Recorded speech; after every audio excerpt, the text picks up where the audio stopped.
a city council committee on real estate to order. Pursuant to open meeting law, any person may make an audio or video recording of this public meeting or may transmit the meeting through any medium. Attendees are therefore advised that such recordings or transmissions are being made, whether perceived or unperceived, by those present and are deemed acknowledged and permissible. Madam Clerk, can you call the roll, please? Here. Councilor Pereira? Here. Chairman Cabot? Here. Item number 1 on the agenda is a communication. City resident requesting to purchase city-owned property adjacent to 270 London Street. First, I think we have to lift it from the table if we're going to talk about it. Motion to lift. Motion has been made to lift from the table by colleague to my left, second by colleague on my right. All in favor? Aye. Any opposed? The ayes have it. Anybody relating to this issue can come on down. Colleague to my left, go for it. The question that I have, on the property, are there any sewer pipes? Are there any water pipes? Does the city need an easement, and who would be able to tell us that's here? Sir, could you please turn on your microphone? It's on the Push the top. button up. Yeah, you're already on. It's on. Yep. Please state your name and address for the record. My name is Jose Paez at 270 London Street. Okay. Fall River. And also, sir, I know who you are. Please state your name and address for the record. Ben Mello, City Assessor. And if the city administrator could come down as well, please, just in case we happen to have to refer to you.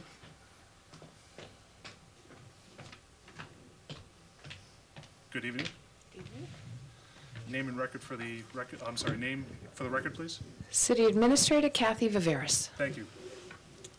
Go ahead, sir. Yes, I just wanted to buy that little piece of property, because I'm actually maintaining that property For years. for years. I mean, I cut the grass, I gotta do everything, I do everything. So what I wanna do, I wanna put a fence there, and I wanna possibility put a garage there. Here's the issue. The issue is, we can't, as a committee, sell it to you. It's a piece of land that's owned by the city. We need to make sure there's no water pipes, no sewer pipes, nothing on that parcel of land. I think that was London Street, and it was supposed to go through, and it never did. It stopped, so there's a piece of land there. We can, through this committee, make a motion to put that parcel up for bid.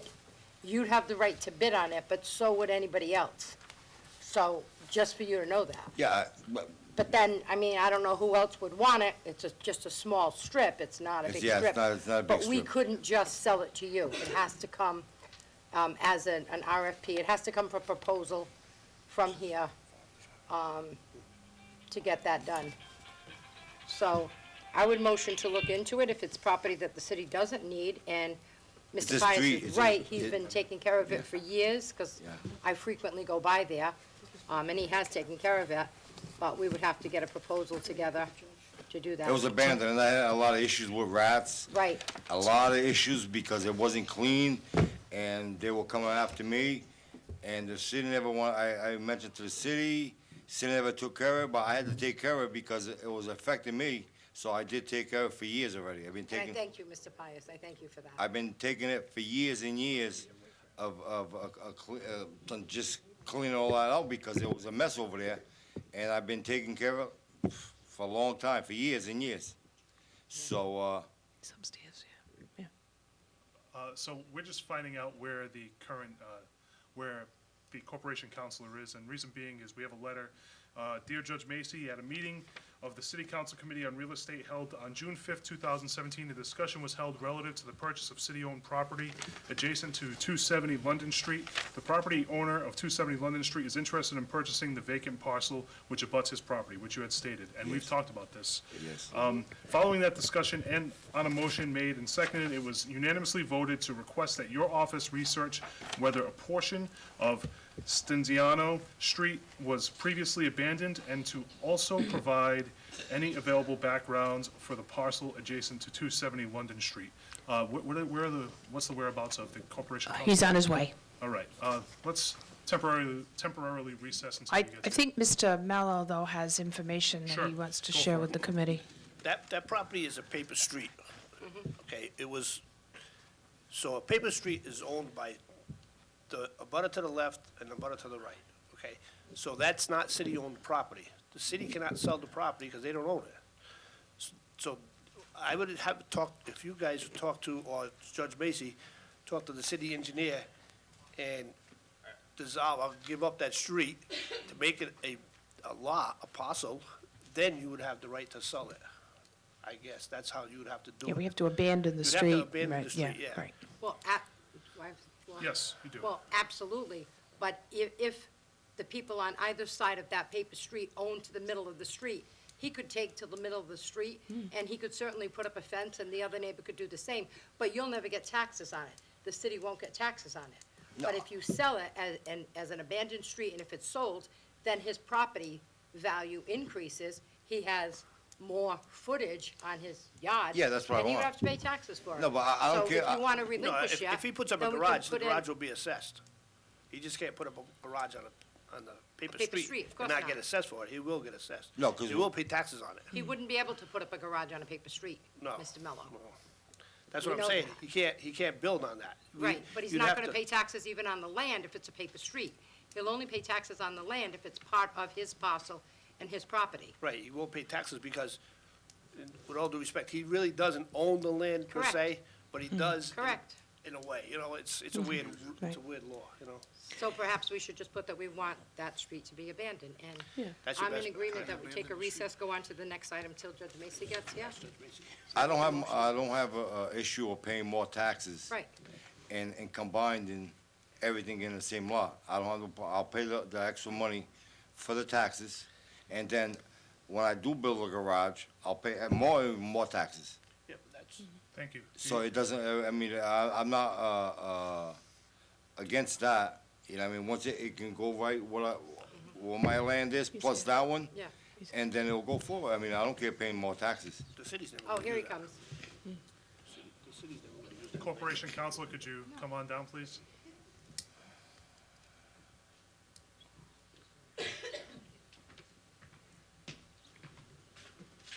Ready, set. Ready, set. Good evening. Evening, Judge. We're talking about item number one, which you probably heard a little bit while walking in. It's in regards to 270 London Street, and the owner adjacent to the property, I'm sorry, the owner of 270 London Street looking to purchase the paper street or take over the paper street. My colleague to my left, you still have the floor unless you want to.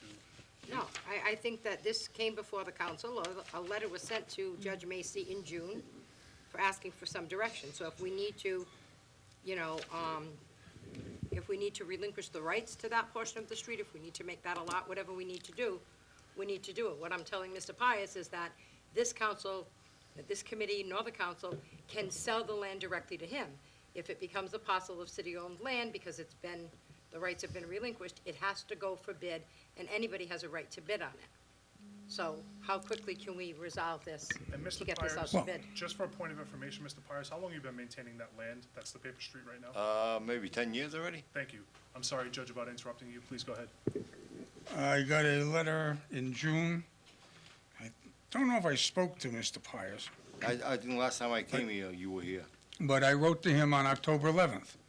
And I said, Mr. Pius, the city has received your inquiry regarding the adjacent land from your resident 270 London Street in Fall River and your request to purchase said land. As you are interested in purchasing the land, you can make the city of Fall River an offer, and the city can entertain that offer. Should the city elect to sell such property, please be advised the city does not conduct title searches on behalf of buyers. It is incumbent on the purchaser to perform the research. Additionally, the lot itself is not buildable. The city has elected to place a restrictive covenant on the property prohibiting building on said lot. It is in your best interest to seek out legal counsel, as this office, that is my office, Corporation Counsel's office, is unable to give out information about buying the land. So I think that pretty much echoes what I just heard Councilor Pereira say. At least as of October, it was explained to Mr. Pires the steps he'd have to go through to acquire that land. Did you mail a copy of that to the members of this committee as well, sir? Doesn't look like I did. All right. If that could happen, maybe not right now, but at the end of the meeting, if my colleagues on this committee could have a copy of it as well, please, sir? Oh, sure. Thank you. Do you yield? Well, I would just like to make a motion that we set forth with to abandon that piece of property so that then an RFP can go out. That's my question. Huh? There's been a motion on the table to abandon said property. Hold on for a minute. Is there a second? No, go ahead. Go ahead. No. The I motion has yield- been- I yield to hold on. Motion has been withheld. Colleague to my right. Judge, if what you're saying is, if he comes forward with an attorney and makes a bona fide offer on this piece of property, it doesn't have to go to RFP. Is that what you're saying? If you could just pull the mic closer to you, sir. I think that's right. It's unique property, and what I'm suggesting, or what I was suggesting to him, is he brought it to the appropriate authorities, we're aware of it, and now he has to go through a process to perfect his claim. We can't just vote, okay, you've got it, it's yours. That's not the way it works. I understand that. But, I haven't seen it that way before. and my other question would be is, who owns 148? Is that your neighbor? 148? Do you know who owns that property? Yeah, Is it a multifamily? Does he no, live it's a there? one family. One family? And the owner lives there? Yes. Does he have any interest in that property? I've been, like I say, I've been using it all the time. I put the cars there, I cut the grass, I do everything there. Cause she put a fence, She put a fence up already? There's a fence there? there's a fence there, and I didn't put a fence, On her property. I didn't, I wouldn't And just for wanna put a fence. clarification, is that 250 or is that 148 who's, I think it's 148, because the property in question is between 250 and 270. 250. Oh, Maybe it's oh, 250, okay. I mean, maybe it is 250. Oh, I It's a get it. blue house, All right, thank you, sir. it's a It's blue 240? house, I thought it so was just 140. maybe it's 250. I yield to my colleague on my right. I Thank could be you. Okay. wrong on So it's this the, piece. on the address. Thank you. According to one map I have, it's between 250 and 270. That's the Okay. one you sent. This is, Yeah, I know it's 250. Maybe I made a mistake. I mean, but like I said, she has a fence there, and I'm the one that I cut the grass, I clean the snow, so I can put the cars in there. yeah, I don't have a problem. What he's saying is, you need to hire an attorney, Yeah, draw up some paperwork on this piece of I'm property, at a meeting down across that and make an offer to the city, and then bring it back before the committee, and we can do it, right? I've never seen that. so what I have to do, I mean, what's I'm it? just, I've never. I yield. You yield? My colleague to my left. I've never seen that before. And I've had over the years several of these issues that have come up with paper streets. And what I was always told by previous corporation counsel was that once the city abandons it, there has to be an RFP because it's owned by the city or the city abandons it. Every single person would have a right to purchase it. Now, most people don't. Why am I gonna get a little sliver of land somewhere that I There's none. can't build anything on except, most people don't. But that legally, you have to put it out to bid for everybody. You can come in with an offer for $500. I may think, hey, $500 is worth it, you're gonna pay more in taxes. You can build a garage there, not just on that spot, but also part of your land. You're gonna be able to build a garage because you'll have more area there. By what the judge is saying, you can't build anything there. Does that mean that if he purchases this and adds it to his parcel of property, then that's gonna preclude him from ever building a garage? The way that I've always understood it and the way that I've done it, and I've chaired real estate before, is that it has to be abandoned, as they said, which is true, and then it comes it has to be notified in the paper that it's for sale, and anybody would have a right to bid on it, not just coming in. You may come in with $1,500. I may think that's okay. Council Long may think that's too much money. You know, Council Cabaceras may be happy with $1,000. That's not how it's usually done. Yeah, because what happens is, even if, like, say, example, if I don't buy that, all right, if I don't buy it, whoever buys it, they can't build, they Exactly, cannot build nothing there. exactly. They So- cannot build, it's not a buildable lot, you're gonna put a house there. So I just want to clarify a Exactly. point. There's no way they're gonna put it. Exactly, so most people don't bid on it, but legally, because it becomes part of the city's property, it has to be put out to bid for everybody. We had slivers along 24. They all went out. It wasn't just that homeowner that could purchase that. It had to go out. Yeah, I'm the one that presented, because if I never presented, it would have You'd be been. using it as a paper street, It as was Mr. always, it's Mello gonna be said. sitting there. Yep. And sitting there, and then we'll be resolved. And that's when I came to a conclusion, oh, listen, I've been taking care of all this time for so many years. I was thinking of putting a garage there and go in. I just want to clarify a point. So with I the get RFP process, it doesn't have to be the highest bid. It's the most advantageous to the city of Fall River. So if it's deemed that the person who purchases or is the highest bidder, and they want to purchase the property in between two properties and they don't abut them, and the belief is that they won't maintain that property, Yes. then that bid would be thrown out in favor of something like yours. Yeah, because, no, what happens is, like I say, you can't build nothing there to live in. That's first of all, because it's way too short. It's only like 15 feet or, I think, or maybe less. 20. Is it 20? Or 20 feet. So you can't build, there's nothing you can build there to live. The only thing you can do is, for my, for me, is to put a garage there, and I was gonna try have an engineer, so when I do, do the garage, and I'll have access into my house. You know what I mean, rather going out and in, and I can make it work, I just gotta get an engineer so he can design it the appropriate way, so it can, be done.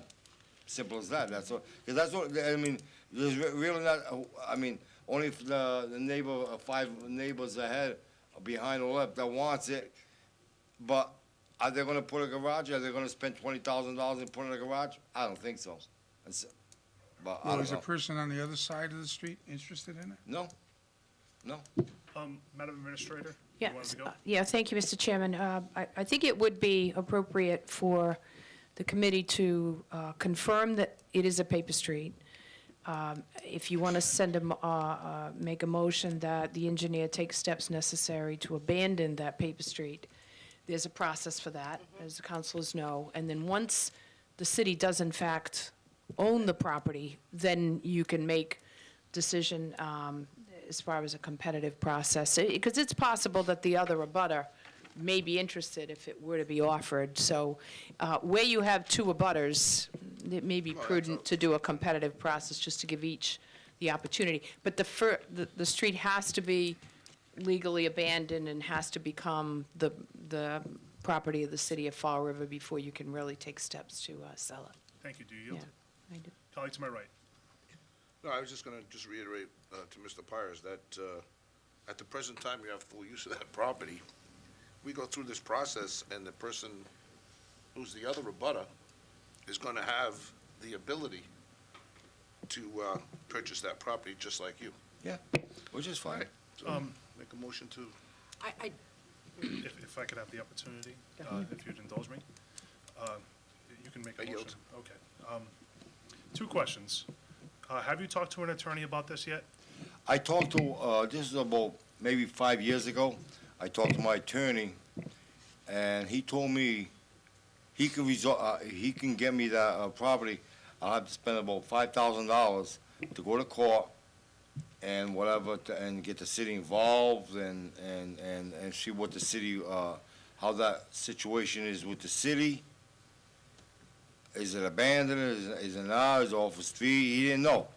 So, I talked to, somebody in the city council, and I proposed that, I said, listen, well, why should I spend so much money on the lawyer to search everything? The city already knows everything about it, so why am I gonna spend my money if already the city knows everything about it? it doesn't work. Thank you. And Judge, this gentleman has been maintaining this property for 10 years. I can remember hearing rumors that if somebody maintains a property for longer than 7 years, It's 20 years for adverse possession, 20 But not years. applicable to municipalities. and it probably wouldn't apply here anyway. City, city. If you could turn on your mic, sir. Property is not open to adverse possession.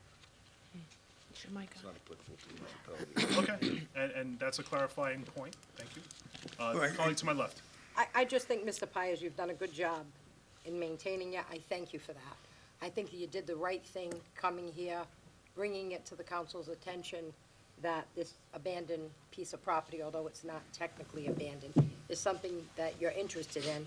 And when it comes back and there's some type of a proposal, if you want to purchase this land to increase the value of your land, to be able to put up a garage, et cetera. It makes sense for the city, it's more of a tax base, it makes sense all around. The only thing that I would say to you is that I apologize that this came to the council back in June of 2017. It's been 6 months, and the first we're hearing about a letter that you received was here today.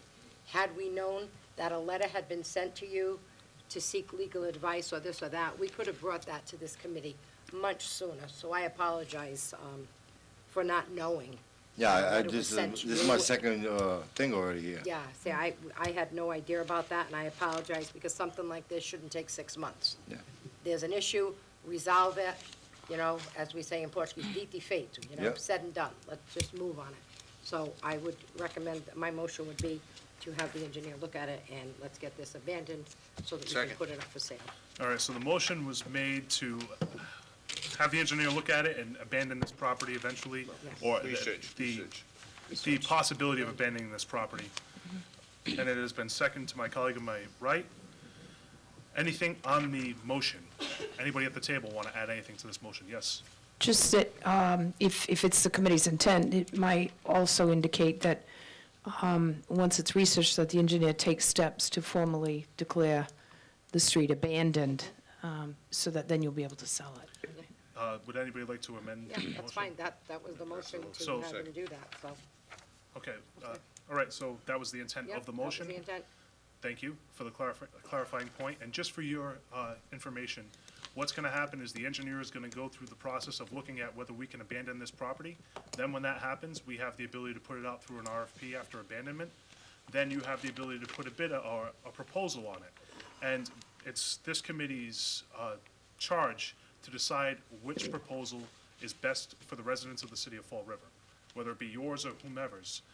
So that's just the process, so you know as we go forward, if the engineer deems that this is abandoned, property can be abandoned. All right, is there anything else on the motion? How long is this gonna take? That was, All right, so my colleague would like to know how long that would take. Judge, do you have any feedback on that? Madam Administrator? No, I don't know how long it'll take the engineer to get back. I don't think it'll take long. I've got most of the maps, and he has most of the maps.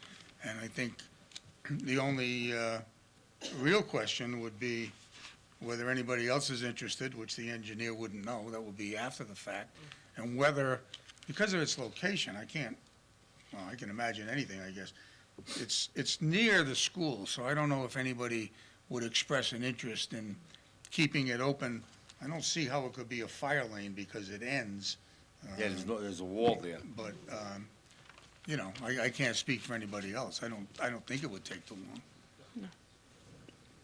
My colleague to my left. I'd make a suggestion that the clerk send a letter to the engineer requesting that as soon as this is completed, for him to let whoever chairs real estate know so that the matter can be brought up.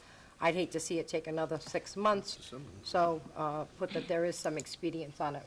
Okay, and we don't have to put that in the form of a motion, right? No, Madam just Clerk? send a letter. All right. So, yes, Once this is abandoned, I have to create a parcel for this and put a value on it. And then you can bid on it. Thanks. Because it has to become a parcel before you can actually bid on it. Correct. That won't take long, No. once the engineer decides to abandon the property. And they so, don't have to bid for your value. You can say whatever the value is. Yeah, Doesn't right, necessarily mean they right. have to bid for that.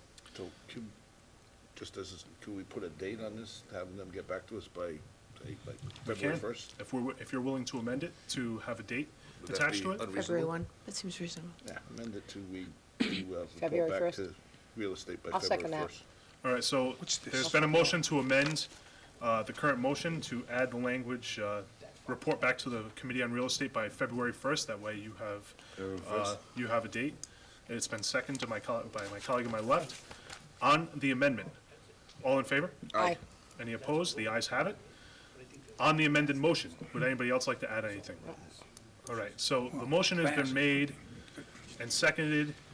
On the amended motion, all in favor? Aye. All right, Opposed? The ayes have it. Unanimously? Question, Yes. is your intention to keep this communication tabled, or you just sending it? yeah, just table it. No, we're going to table. I'll make a motion to table. So motion has been made to table. Is there a second? Second. Second, all in favor? Aye. Any opposed? The ayes have it That's 20 unanimously. feet high, it's been there for years. Thank you, sir. Thank you, Mr. Pius, for your I'll, patience. be- February 1st. So you call me like you did this time, right? Yes. And we'll notify. There'll be somebody new sitting in this seat and that seat, You'll be but notified. you'll be I'll be, You'll be notified. You'll be You'll be notified. notified by the city. all right, thank you. Thank you. Yeah. Merry Christmas. Item number 2 on the agenda is a communication with a city resident requesting the city to relinquish the right, title, and interest in a portion of Alice Street. Anybody who's here on this matter can come on down. Please state your name and address for the record. Doreen Frazier, 1109 Wilson Road, Fall River, Mass. Thank you. Ms. Frazier, I guess you have the floor. Go on ahead. Thank you. Well, I submitted this letter back, I believe it was in August or so, I think it's August. The reason I submitted it is because my garage partially sits on Alice Street. I think it's like 2 feet or so over the line. And I was told that it was grandfathered in and, you know, I would never have to tear down my garage or anything like that. But I wanted to protect my asset. I mean, this is the first house that I've ever purchased, and I just want to make sure that further on down the line, if they decide to develop that property on the side, that there's not a street running alongside my garage, or I have to knock the garage down so they can put a street in. I think, like this gentleman had just said, the property has been maintained for over 50 years. 5-0? Yeah, well, the previous owners, I believe the house was built in 51, and then I've maintained it myself. I mow the grass, any debris that falls from the trees, I've trimmed back the trees. I actually planted all new grass because when I moved in, there was, I don't know, something happened to the front pot and it all turned brown, so I dug that all up and put all new grass in there. And I don't want to build anything on it. I want it to stay exactly the way it is. I want it to stay grass, I want it to stay the land. I just want that buffer between my property and that lot next door, which I believe belongs to the water department. Yep, and then we actually have a communication from Mr. Fry from the Water Department. The statement says, "Dear Counselor, the Water Division has become aware of a request from the resident at 1109 Wilson Road to obtain a portion of Alice Street because a garage at that location may be encroaching into the apparently unaccepted street layout. The Water Department, as abutters, suggests that either no action be taken because there is no pressing problem, or that the petitioner be granted an easement for the garage, and that the easement for the life of the existing garage. In any case, that we recommend the city not give up its right to land in which the Water Department has interest." Did you receive that letter, ma'am? I did, yeah, it was in the packet that I received, yeah. Okay. Thank you for your consideration, John Fryer. Would anybody else like to add to this conversation? Yes, colleague to my left. Well, I think that Mrs. Frazier's main concern is that years down the road, somebody doesn't come and say, we want to do something with this, and my garage is on it, that she doesn't want her garage to be knocked down. So I would defer to Corporation Council as to what easement can be made to assure that even though this was grandfathered in years ago, that she has some sort of legal document from the city to protect her interests. Colleague to I my- yield. Colleague to my right. And then my only question is with the communication from Mr. Fryer, was that it was there for the life of the garage. So if the garage is ever torn down, then you can't put another one up. So I'm not sure if I would be more interested in what the water interest is. Do they have a line under there, or do they have sewer under there, or? Because that Alice Street, I know It's a turn. it's supposed to make a turn, but then it stops, it's a dead end at the present time, is that It's, correct? yeah, where that turn is. Yep.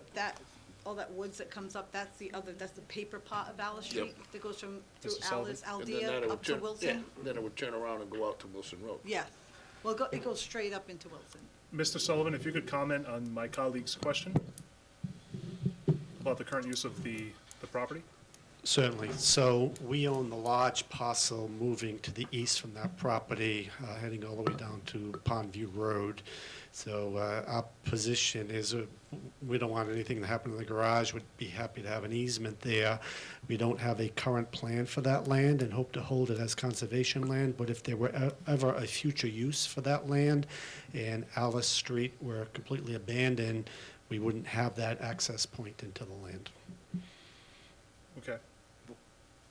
Why wouldn't you have an access point if you own all the land all the Yeah, way so the down? street would be abandoned, we'd have to enter by Wilson Road. Do you presently have the property on Wilson Road? Yes, Yeah. So you're looking for a dual entrance type of thing, so you go through? yes. So if a street were needed for some sort of access, and certainly we wouldn't oppose easement for the life of the garage or life of the property. It's just giving up the entire street gives up the water department's 50% right to that street. Well, it wouldn't, I don't want to interrupt you, but it wouldn't be the entire street. It would just be the portion that abuts my property, because the other half of Alice Street has already been opened up by the contractor behind me, he put a house up there, so he opened up all of Alice Street that does go from Aldea up to Alice, and you would have access through Aldea. Yeah, but we'd lose our access off Wilson. I would make the same motion that we had on the other one. Have the city engineer take a look at this, to draw out a piece that we can actually either put an easement on. So the difference between the last motion that you had made and the previous one and this one is for the purpose of easement as opposed to for the purpose of, Purpose of an Abandonment. easement for the life of the property. So even if that garage came down, she'd be able to put another one back. okay. My And that's- colleague you has don't made a have problem motion, with that. I don't have a problem with that. and I'll is there second. a second? That way you won't. Colleague has made you a won't have to motion buy it, you just get to use my it. right, has made a motion to send the item to the engineer, looking for a you still possibility have of to tax the easement, garage. has been seconded by my colleague on my left. On the motion. Anybody on the motion? All right, looks like it's all set. All in favor? Aye. Opposed? The ayes have it unanimously. Again, could we then put another date on that one too? Okay, so we've already passed the motion, so we'd have to make a separate motion in order to be able to do that. Motion to, have the city engineer get back to us February 1st. Second. Motion has been made for February 1st and 2nd by my colleague on my right and then left respectively. All in favor? Aye. Opposed? The ayes have it. February 1st is the date. We would have to table this item again. Motion to table. Motion has been made to table. Second. Second. All in favor? Aye. Opposed? The ayes have it. All unanimously. Thank you so much. Thank you. Have a great day. Merry Thank you. Christmas. Merry Christmas. Number 3 is a resolution discussing the possible use of underutilized city property for the sale of water, adopted as amended 11/28/17. I guess I'll allow you, sir, Mr. Sullivan, to go ahead and talk about, have you seen the resolution? And I have. And well, I filed this resolution. What say you about this? I didn't quite understand the first Sure. 75% of it. Sure, and I'll explain, that's fine. The reason why I provided this resolution was to suggest that we may be able to utilize our strategic position on the waterfront to potentially be able to get somebody who is looking to purchase water, and because of the proximity between the water treatment plant and this new abutter, we would be able to reduce the cost of providing water service to them while making some additional tax revenue and knowing that we're generating additional revenue in water sales. So it's simply thinking outside the box in order to be able to potentially sell water, either for a private entity to do it or ourselves.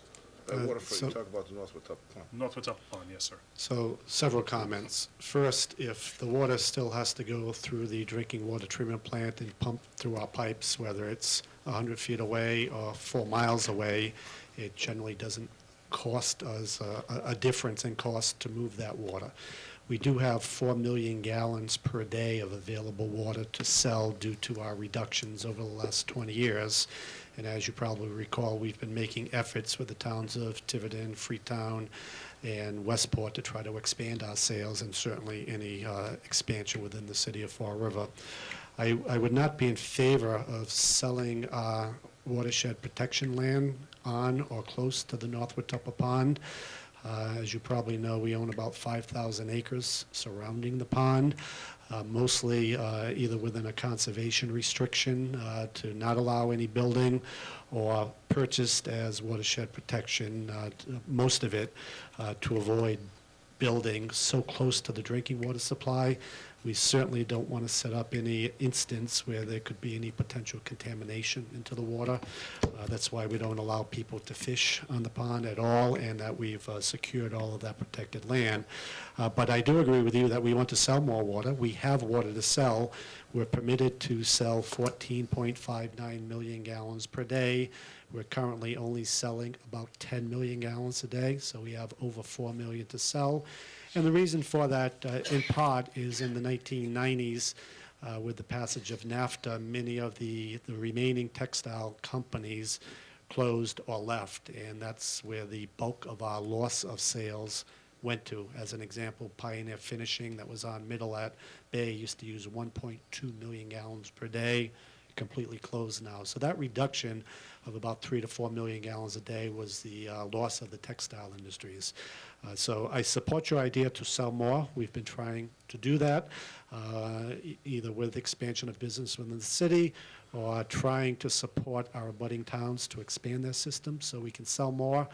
Certainly getting more customers in the city will be hugely beneficial to our revenue stream, but I would not be in support of selling our land, any part of our land on the Northwood Tupper for manufacturing or commercial activities. And I have two questions, and potentially this could even be the South Watuppa, because now we have land on the South Watuppa for the purpose of potentially creating a backup plan. First, what happens if this company were willing to draft on its own from the pond and treat the water themselves, which would incur no additional cost to the city of Fall River, yet we would be able to increase our water sales at that point in time? And second, I'm open to suggestions on how we can sell this additional $4 million of water, because that would in turn reduce the water rate that every resident pays here in the city of Fall River. So do you have any additional suggestions on how we could sell additional water other than to additional municipalities, so that way we can reduce the water rate across the board?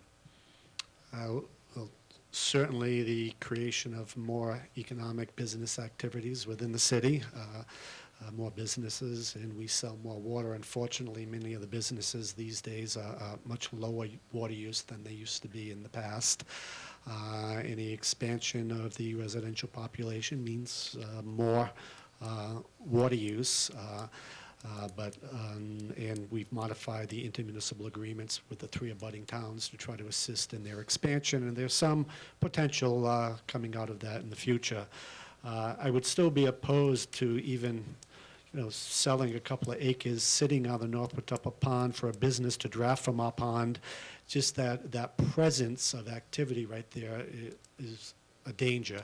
That's why even walking, biking right around the perimeter of the North Watuppa Pond is not allowed, just to avoid either contamination to the pond or the perception of contamination to the pond. And what about the South Watuppa Pond and the land that we own on the South Watuppa Pond? So we just obtained about 13 acres on the South Watuppa Pond, 3.5 acres that we purchased from the former Boyd Center, and then 10 acres that was donated by Atlantis as our agreement to construct the road, which, by the way, is under construction and hopefully nearing completion in the next month. So the whole concept of securing that land was for a future water treatment plan if and when the access to the South Watuppa Pond was needed. So I wouldn't advise to sell any of that land. We're holding it for the future water treatment plant. It's now being bisected by a road, so the available land has been reduced a bit as part of the original plan. We are trying to work out a lease with the existing use of the building for boating or crew activity, which, if that proceeds forward through the mayor's office, we would be beginning talks with you. But I don't see, given the proximity to the water, the wetlands impact, enough available land to have a significant sale. And it would have to come with the terms of revocation of use. If it gets to the point, things change before my lifetime is over, and we need that plant earlier than currently anticipated, that business, we would have to say, okay, in your deed, we told you, you now have to get out, and I don't think that makes the benefit of a sale invaluable. And lastly, what about the other bodies of water that the city of Fall River owns? Because we own Saudi Pond, maybe, we own, water out in Lakeville. We own other bodies of water. We own water rights Okay, to Lake Nookchook in Dartmouth, Saudi Pond in Tiverton, Stafford Pond in Tiverton, and Terry Brook in Freetown. We own minimal land masses in that area. For example, along Saudi Pond on the western bound, we have a tiny thin strip of land, which some of it is residentially populated, but it's a very thin strip that was purchased or taken in the 1800s by our forefathers for the water rights. So we don't have large holdings of land in those areas that would be subject to sales for a large commercial activity. thank you, sir. My colleague on my right. Well, I recognize the fact that we have an abundance of water, but I would caution, first of all, if there was a commercial water venture that thought that they could actually make a living, make money doing it, they would already be here talking to us about it. But I would not be in favor of selling any part of our reservation or watershed land to a commercial venture. I think that's not a good idea, and I think it would set a terrible precedent. What would happen if you had one and somebody else wanted, we start to move in that direction. That's not going to be I don't think that would be a wise decision. And I would say that the commercial water venture, if it were viable, somebody would already be here doing it, I would think. Do you yield, sir? I yield. Colleagues to my left. I think if you had somebody that commercially wanted to do it, it would be good to go out there and court those companies that do that type of thing, and that hasn't been done, and probably Maybe economic should have development. been done. I think economic development should do that. I think that, the chairman had good intent with filing this and having the discussion. However, I need to agree that I don't think we should be selling, or leasing or doing anything to land within that area. And I know Mr. Sullivan and I have spoken, because there are a lot of fish there. We pay to remove fish, and I know in the Quonset Reservoir, no motorized boats, but canoes and things like that. You can go in and they have a day where you can have these fishing tournaments. They make big, big money doing this, and we've had that conversation. We have. And I know Mr. Sullivan's feelings that, no, I don't want anybody on my water. But I do know that there is also a trail. I think they had spent money to do some kind of a walking path around there as well. There's a short path on Yeah. Wilson Road, halfway between Riggenbach and the pond. There's a short Tataputin Trail that doesn't bring you right onto the water, but there is a Right. small walking area I know that's that there's allowed. some type of outdoor activity to go up there. I think your intent was very good, Mr. Chairman. However, I'd make a motion, leave to withdraw. Before you do that, if we could just allow everybody to speak at the table, if you don't mind. I do mind. All right. Second. Motion's been made, Motion on leave the to withdraw. Second? Second by my colleague. Motion's been made to leave to withdraw by my colleague to my left, second by my colleague to my right. All in favor? Aye. Aye. Opposed? Seat one opposes, or seat one. Yeah, I normally sit in seat one. Chairman opposes. So 2-1 has been granted leave to withdraw. It passes. Thank you, sir. Sorry. Okay. You don't want to go forward, Kathy. Just say No, I was something. going to update you on the report on the sale of water, commercial Oh, sale of that's the water. next, we have the next one coming up. No, Oh, that's different. No, there's that's something else different, about yeah. water. Yeah, you can throw it in there. We'll let you- It's the same but different. Go ahead. Okay, well, Well, actually, we can't because. Okay. no, it's not the Let's same. go. We're in, No. yes. Next one, all right, so just, fire station. Fire station. Number 4, if the chief could come on down, resolution to discuss upgrading and maintenance of fire stations. I think you're good, sir. Thank you. Thanks, Ben. Merry Christmas. Merry Christmas. Merry Merry Christmas. Christmas to you.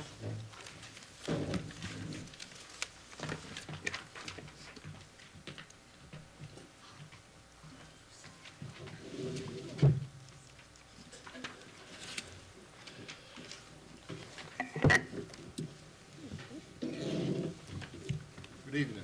Good Good evening. evening. Would you like to comment on this? We have a resolution to discuss upgrading maintenance of future fire stations. And this was referred on 6/13/2017. So I guess, do you have a plan in place in order to be able to upgrade and maintain, and this is to the administration broadly, these fire stations? Go right ahead. Yeah, thank you, Mr. Chairman. So as part of the Community Compact's Building Capital Improvement Plan, which the council does have at this time, there are quite a few upgrades proposed for the fire stations that have been included in that capital plan. The administration's intent was to give the council time to review the report and then to actually try to work out an action plan with the council as to how they'd like to implement the plan and the associated financing that would be required to complete that. Bearing in mind that the capital plan addressed effectively what's called the envelope of the building. It looked at roofs, windows, masonry, heavy mechanical systems. It doesn't get into some of the more cosmetic-oriented improvements, which some of the fire stations do need. But again, the expectation is that you have to secure the envelope before you start making large investments in the interior work that needs to be done in the building. So our plan is to begin implementation of the capital building plan, and again, the fire stations are certainly a part of that. Within that capital plan, there is a schedule or a timing, if you will, to determine which projects would move forward and in which order. And certainly at that time, the council's input regarding the proposed schedule could certainly be reviewed and modified, which was one of the reasons why we didn't move forward in bringing forth any financial orders before you, because we wanted to get the council's input in terms of the timing. We put together a schedule that we felt was based on the urgency of the need, and again, did look at all municipal buildings, but certainly that schedule could be adjusted with input from the council. Any of my colleagues like to speak? Yes, colleague to my right. Currently in the capital plan, what's the dollar amount for improvement of the fire buildings? Counselor, I don't have the specific amount for the fire stations themselves. It's spread among all of the fire stations, from the central station out to the headquarters, which also needs a heating system at this particular point. The Collins Center set up the program so that we would maintain our $10 million internal floor for debt service, and with that, not only be able to do other municipal buildings, as Mrs. Viveras just said, but also our 20% match on some of the school buildings. As Mrs. Viveras said, it's our hope that the council will be able to sit down with us and look at the plan and work with the chief as to which projects are more important, if you will. And at that particular point, we may need to readjust the loan orders or the bonding process so that we maintain our debt service within the operating budget. No, And we can give you the total, council. It's in the capital plan. I don't have that with me this evening. One of the things that I'd like to, of this outgoing council that I'd like to talk about, and even of the present administration, is the discussions that have been happening about the maintenance of our buildings. When we start talking specifically about our fire buildings, we're not only looking at these buildings that were built 50, 60, 100 years ago, but the present ones, the one that we have on Eastern Avenue, our present headquarters up in, we haven't put any money into maintenance of those buildings. And now some of those are coming into a situation where they need work. So it's unbelievable that we've spent as much money as we've spent on these new buildings, and yet we're still looking at the new buildings, looking at them and saying they're in need of some major infrastructure improvements in those properties. So I think it's incumbent upon this council to come up with a number, and it's incumbent upon the fire department to come up with a prioritization of, what really needs to be done. And I know our, well, if you want to call it the central station on Bedford Street is a mess. We got leaks in the roof, we got bricks that need to be repointed, and we're just talking, that's just basic stuff that needs to be done. So I would like to see a prioritization of those projects and the need And then, of course, the cost of that. And then we take that, and we put that on top of a new high school and all the other pieces that we're talking about, and it becomes, you know, $1 million here, $1 million there. Pretty soon, we're talking about real money. You know, it's just, it's a lot. But it's something we need to know, and we need to plan for, and we need to start really addressing it. It's very, very important. With that, I'll yield. Thank you, sir. Colleagues to my left. Well, I think that Council Long brings up a good point. But sometimes, you know, they'll wait until things fall apart, that it's an exorbitant amount of money, so then we can go out and loan money from the state at a lesser amount. So that's what the city's been using, and that's the wrong way to do it. We should be putting into the budget every year maintenance in all departments.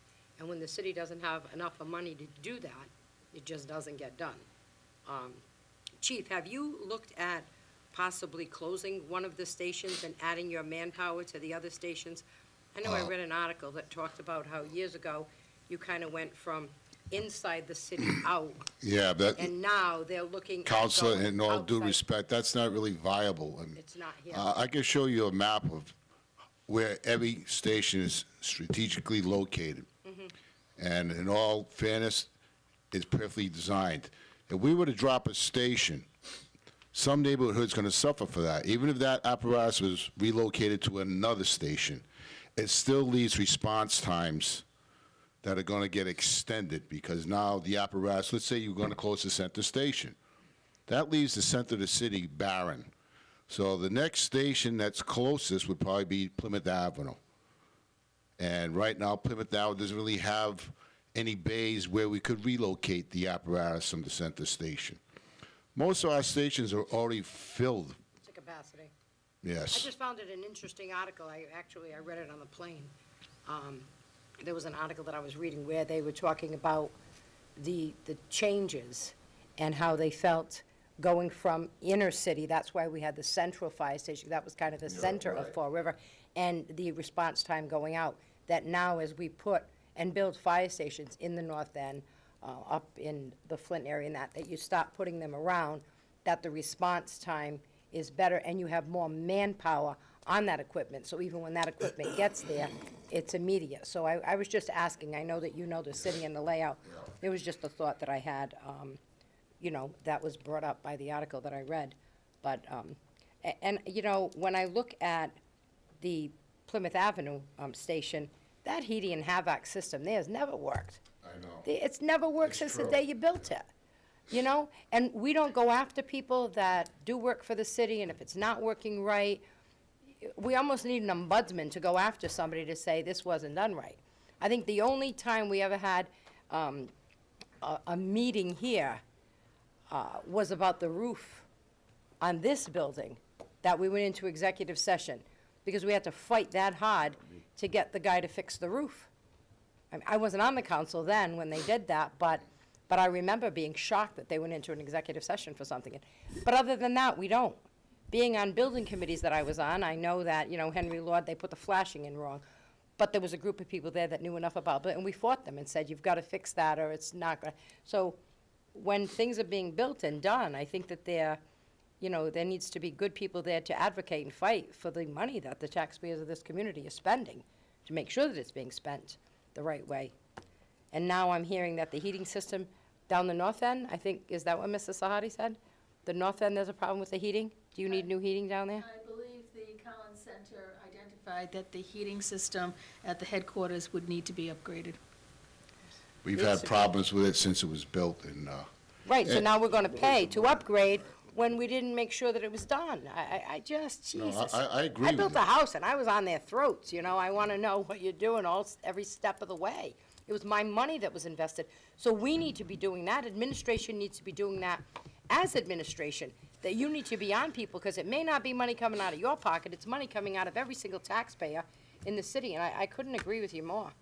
I mean, hopefully, as Mrs. Rivera said, there's the new capital plan coming down, and we can stay on it to make sure that work gets done. There's not much more we can do about it. Do you yield? I yield, thank Colleagues to you. my right. You yield, no. I have one question. Getting back to Council Pereira's point, have you seen a difference in response time from the fire department, say 15 years ago, 10 years ago, 5 years ago to today? Our response times a couple of years ago were pretty atrocious. Currently, our response times are comparable to what they were back maybe 10 years ago. Our goal is always going to be, we want the first piece of apparatus on the scene in 5 minutes to make an impact. And then we want 12 men on the scene in less than 8 minutes. And we've been able to attain that roughly 90% of the time in the last 6 months, especially since we put the last group of men on. So I would say our response times are fairly good right now, even compared to 10 years ago. The difference is that because we closed companies and our manpower is a little bit lower, we don't have that many guys on the scene. Before, we could get 15, 18 men on the scene. So now we're getting 12 men on the scene. And that, we're still complying with NFPA. But obviously, you know, I'm going to tell you right now, I would always love to have more men and more apparatus. You know, I'm never going to come before you and say, don't give me this. But I understand we have restrictions. No, and you know, I think we need to know, you know, the minimal standards, and we can never fall below the minimal standards. We got to go for more of an average type of standard, but we certainly, you know, you got to be respectful of the cost and the impacts of the budgetary items that come your way. Sure. So it's important, again, to understand what that is going forward. Minimal response times, where are we? You know, are we doing the best with getting the most out of our dollar? But it does truly concern me, and it's concerned me since I've been on this council, and I know we've done a lot with the fire safety equipment, but now it's time to start to look at the facilities themselves, because they are in desperate need of quite a bit of work, and if we don't start to address it, it's just going to get worse. You know, I agree. I think I've come before you and made this announcement that, you know, we're replacing all our trucks, and that's important, right? So we're replacing our trucks, but new trucks are useless without the men on the trucks. And we've made inroads there. So we're increasing our manpower, and I hope to increase it even more as we go along. And then, once you have the men and you have the apparatus, well, you need good stations to house them in. You know, and I think we have some very good stations, but again, the councilors have brought up the great point, is that we need to fix them up. And then once we do fix them up, we need to have a regular schedule of upkeep of them. You know, and that's a problem. I mean, some people talk about building new stations, but the biggest problems we have are with the newest stations that we built. The older stations were built like fortresses. And with the little maintenance that's been put into them, they're still standing strong. And the new ones And the new ones, right, I mean, you know, it's just a sign of the times that, you know, it's like the houses that you build today. They're not built to stand 100 years. Thank you. Colleague to my left. But that's exactly, what Council Long spoke about, Chief, was exactly what the article talked to, that given the financial states in many communities, and, you know, that manpower was such an issue, that's what they talked about, the rerouting that. If you're gonna have an apparatus to a scene within 5 minutes Yep. of the time you get the call, and 8 minutes to get manpower, like additional manpower. So what they were saying basically in the article is that, you know, if they went from the outside of the town and there were the people that were in this station get funneled to other stations, so when you get there in 5 minutes, you're getting there with a lot more manpower. That's kind of what they talked about. But, you know, it was about that. You know, And you're right we're about the familiar with old that idea. Yeah. And, you know, it is, Everything is an option, and everything is something that, you know, can be looked into. But I agree with you that our old fire stations, I mean, one's a dental office, one's a printing shop, and they're fine and they're very well maintained. Sometimes they think new is better, and we learn that old and wise is better sometimes. But with that, I yield. Thank you. Do you want to just table this, Mr. Chairman, so that it can come up, or do you want to speak on it? Yeah, I'd like the opportunity Go ahead. to speak. Thank you. First, if the people in the crowd could refrain from speaking, just because of the fact that we can hear you down here, and it's disturbing. She can't hear. You say that. Excuse me, folks. Could you refrain from speaking, please, because we can hear you down here? Thank you. Sorry about that. I'm listening to your entire conversation. Chief, thank you for coming down and stating the case. To the administration, when did the community compact come in? When did we get the information from the consultant on when we should be repairing these, or what it's going to take in order to be able to repair these buildings? Do we have a date? I think the final report came in the first part of November, Okay. and then it was sent down to council. And the reason why I asked that question, and first, I'll be frank with you, we knew we were talking about this, we knew this related to the community compact. Frankly, I'm surprised that we don't have that in front of us right now, that you don't have it in front of you, so that way we can comment on it with dollar values and things like that, because that's the purpose of this committee. Secondly, reaching out to the council and having these conversations, I think that I think that it's incumbent, if we are going to talk about timelines and when we want to do this stuff, the council, if these buildings are in as dire condition as it's said, and I believe that they are, this should have happened with the current council and worked through the current council into the next council. We should have been having these meetings sooner. So I'd like to urge you, so that way we can start correcting these now. Let's start reaching out to the new council. I see one of the folks sitting out in the crowd right now. I see another one sitting over there. Let's start reaching out to the new council now so we can, day one, get this ball rolling, because there are firefighters living in subpar conditions. We're talking about right now, we're potentially going through another winter with water coming down into buildings, mold issues that could reoccur because of the envelope of the building not being okay, heating issues in multiple buildings where people wouldn't be, if minimum housing went into these buildings, they'd be condemning these buildings, but yet we allow public servants to stay in them. So I think this is something that needs to happen immediately. So that being said, I'd like to urge you to work with the new council in order to be able to get this done as soon as possible. So let's call that constructive criticism, if I may. To my colleagues, would you like to take any actions? Would you like to add anything else? Motion to table, and when they get more information, they can bring it back, so. Motion's been made to table by my colleague on my left, my colleague on my right. Would you like to second that, sir? Second. Motion has been made to table and seconded. All in favor? Aye. Any opposed? The ayes have it unanimously. Thank you, sir. Good evening. Have a great Christmas. Thanks, Chief. Merry Christmas. The fifth item on the agenda is a communication with the city administrator regarding the former police station. This was tabled on June 5th, 2017. I'll entertain a motion to lift from the table. Motion to lift. Motion has been made to lift and seconded. All in favor? Aye. Any opposed? The ayes have it unanimously. Madam Administrator, what is the state of this building at this point in time? Still there. Yes, Which is it's- good, I it's- guess. It's still there, Counselor, that is correct. When I last appeared before you on this matter, we did have someone that was interested in looking at the building. They were doing some due diligence. Unfortunately, that prospect is no longer interested in the building. And I think that the administration is reaching the point where we're strongly considering demolition. We know that there are a lot of environmental problems with the structure, and it's not going to be an inexpensive prospect, but I think that the neighborhood and the surrounding area has looked at the blight long enough. The sidewalk is still restricted because of the concern about falling debris, and the thought was that if we're going to rejuvenate our central business district, that we need to take the blight and deal with it seriously and move it forward. As you know, Mr. Chairman, the interior of the building is not safe. We can't even walk people through the building to take a look at it because of structural issues, staircases that have deteriorated, that can't be accessed.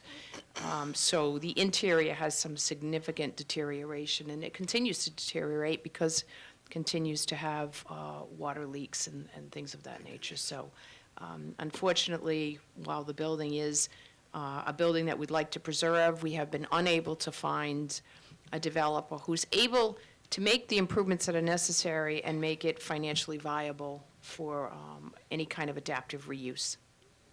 Okay. Is that all? Correct. My colleagues, would you like to add to the conversation? Yes. You know what? I hate to say I told you so, but I voted many, many years ago for this building to be sold, and that didn't happen. And I voted against the individual that got it, who then sold it and called it the Casper Holding LLC, as in Casper the Ghost. Knew the person didn't have the wherewithal to come through with this project. There was a person who was interested in purchasing this, and that person was also told that there's a building behind it, that, remember the old dentist's office, that perhaps those two parcels could be incorporated. Well, it can't be, because there's a strip of land in the middle from the old courthouse. The courthouse owned that strip of land where you would take an inmate out of a jail cell and walk him across. So that's got to be owned by Recreation. They were also told that they could take some of the parking from across the street, which they can't do that because that's owned by Citizens for Citizens. So when you have somebody come in and they're looking for information on something, I think that they need to be given accurate information to then make a decision. When they're not, then they turn around and they walk away from the deal. But that was something that may have happened or could have happened, but it comes to the point that, as Mrs. Rivera said, you can't even walk through there now. When I walked through there about, 8 years ago, there were mushrooms probably this big growing out of the floor. I don't think it's safe for people to walk in there. So if they're gonna knock it down, my suggestion would be, there's an emblem on the building that says Fall River City Hall, that emblem police be station. removed and put at the new police station, and that the columns there be preserved, at least preserve part of what was there. Preserve as much history as we can. I've already asked that that be taken down even before we sold it, but that never happened. But this was just a comedy of errors with this mistake. I wish people would have listened way back then. With that, I think that you're just gonna have to leave it here tabled, and we'll see what happens, because If I may, You? I allow you guys to speak first in order to. go ahead, sure, speak all you want. Thank you. I'm here Just listening to to you. provide the courtesy, because again, I'm allowing you to speak first. That's fine. That being said, I remember the last meeting that we had, which was June 5th, 2017, and the statement was made by you, I believe, that, if we want to help out this process or dispose of this building, you will allow us to do that. And I asked and asked and asked, and we were never given the opportunity to be able to do that.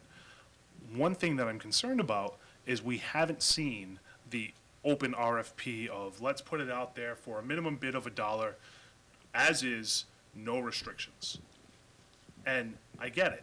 I get we want to get rid of this building as soon as possible, whether it be destruction or sale, in order to be able to get it to refurbish. But I think just to do the due diligence on this historical building, and this is something that I was willing to undertake while I was sitting as chairman of this body, just like we did with the schools, and one of those schools we're having an issue with right now, I think we need to just put it up for an open RFP, allow anybody to put in a proposal, anybody. And we look at every proposal, and if every proposal isn't advantageous to the city of Fall River, then we decide to demolish at that point in time. But I want to, and this is a suggestion because of the fact that we don't have any control over this building. This is tax title, right? So that means that you, yes, this is tax title. It is, Counsel, however, and I didn't want to interrupt, if the custodian of tax possessions, which is me, decides that we want to entertain an RFP process, then it does come before the City Council's Real Estate Committee And again, for evaluation and decision. If I choose to do a straight bid process, then that's something that I can do and award without City Council input. So as of now, I can tell you, we haven't made the decision whether to go with the bid or the RFP.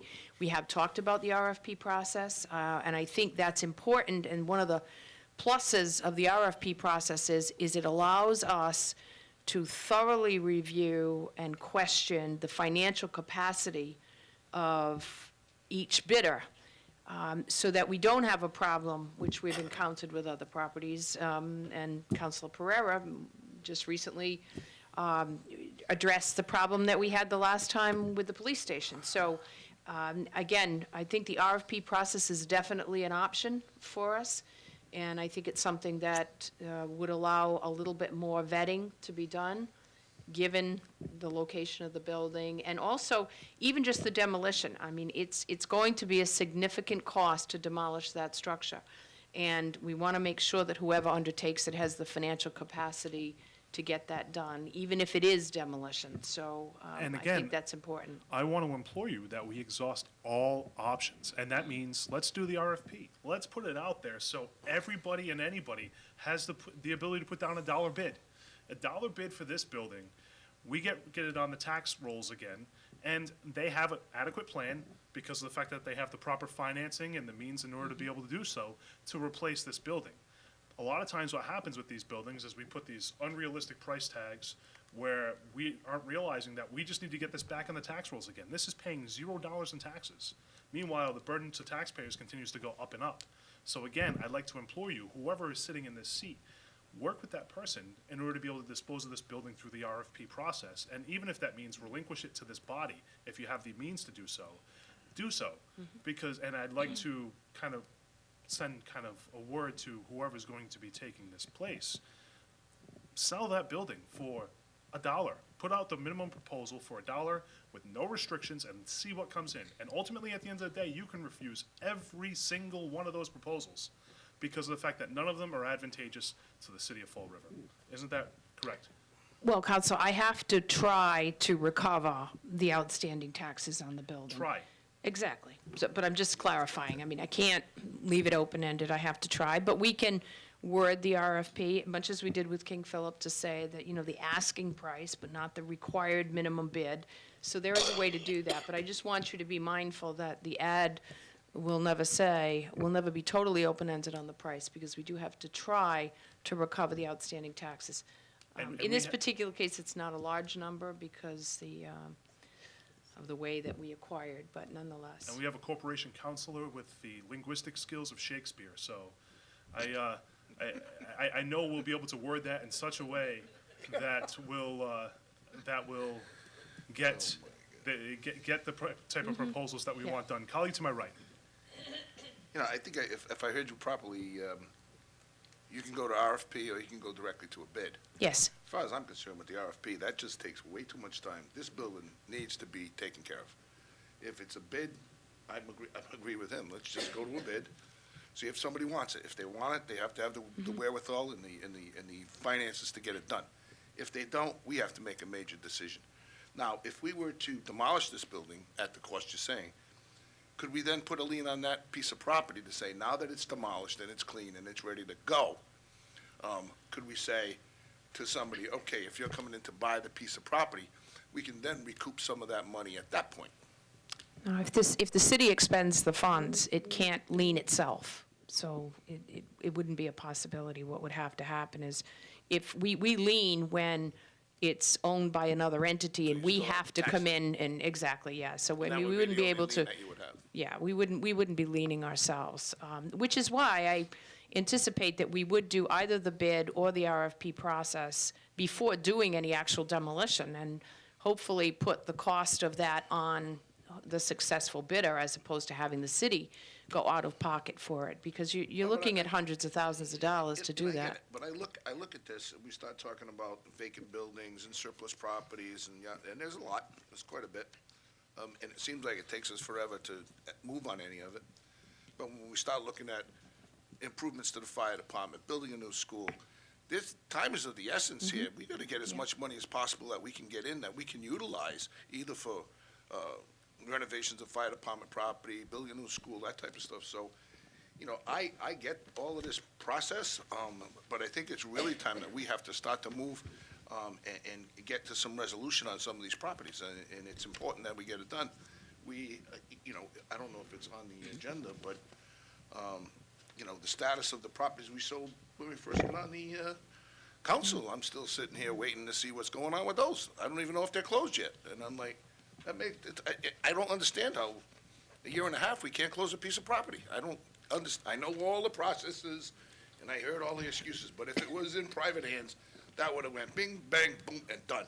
I just want to encourage you to stick with the I get police it. station at this point. Yeah, in time. I get Okay. it, but, and all I'm saying is it's incumbent upon us to do everything in our power, first of all, to get rid of these eyesores, sell them to the highest bidders for the most advantageous use. And this police station is something that, we just need to resolve. It's been around way too long. And I will, encourage you as the keeper of, tax titles, to really start to prioritize this and let's move this thing, get this off of our, I'm sick of looking at it, I'm sick of talking about it, I'm sick of hearing it. Well, Counselor, we have Attorney Thomas at the moment researching, and then he'll be consulting with Corporation Counsel, but we are checking to see if we can include financial verification as part of a bid process.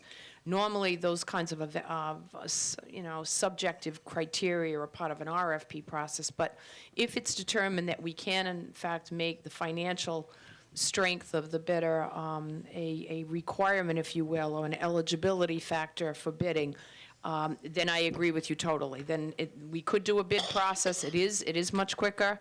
And if we're able to somehow assure ourselves that the person has the financial means to do whatever they choose to do, then I think that would certainly be the quickest way to ultimately dispose of the property. Do you yield, sir? I do. You get some? Colleague to my left. I just have a question. Didn't the Preservation Society want to pay $5,000 for the police station? They did put a bid in, Counselor, as did Recreation. This past spring, I actually made contact with the Preservation Society and Recreation to say, are you still interested in the building? And the Preservation Society, they were pretty clear that they had put a proposal in just to try to stop or to give time prior to the rush to demolition. But at the time, they were pursuing a different venture and didn't have the financial capacity to take. Actually got a building. Exactly, they've come up with another building, and of course, Recreation was in a similar circumstance. They declined because they had purchased their other or were in the process of purchasing their other building, so. Okay, motion table. Motion? Second. So, if I may, thank you. Motion has been made to table. Do you withdraw that? Which- All right, so there hasn't been a second at this point. Madam Administrator, I just want to clarify. My request is for a proposal through a request for proposals and not a bid through auction. Understood, Counselor. And the reason is because it allows the city more latitude in order to be able to decide who is the best person for this property. And the fairest process, according to who has an equal shot in order to be able to get it. Because the auction process, a lot of times there could be conversations and things like that, where request for proposal, it's all opened up on the same day, various proposals come in at different prices, and we get the ability to look at each individual proposal separately as its own, as opposed to just going to the highest bidder. And the only comment I would make to that is, having talked to many developers, specifically with that building as well as others, is there is a lot of effort, energy, and expense that goes into the preparation of a quality RFP.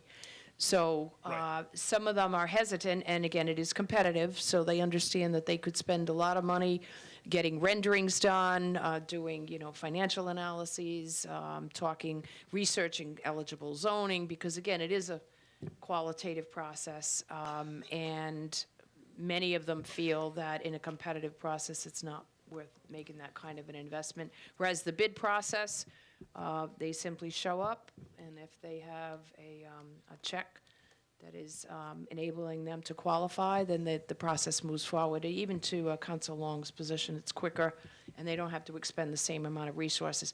I would agree with you that the RFP process does allow for a lot more evaluation and even discretion, to your point, in terms of who ultimately gets it. But I just wanted to advise you that the feedback that we've gotten from developers is that there's a lot of time and expense that goes into preparing those, if they're going to do a quality proposal. So, And again, the qualitative proposal, there is potentially a light at the end of the tunnel, because they could get a building for $1. So realistically, hey, Bugging a bid, too. right, so That's right. if it's a bid, they might have to outbid the person who they're bidding against, which in turn could end up with a proposal that would have been worse than somebody who's putting out an RFP. So I agree with you that it's more qualitative than quantitative. However, for the safety of the residents of the city of Fall River, I think that it's the most prudent approach. So again, I would actually like to make a motion that the administration come up with a plan of action and a timeline to dispose of this building. Plan of action saying what steps you're planning on doing in order to be able to dispose of this building, to which the last part would be ultimately demolition. So are you planning on going through the RFP process? Are you planning on going to the auction process?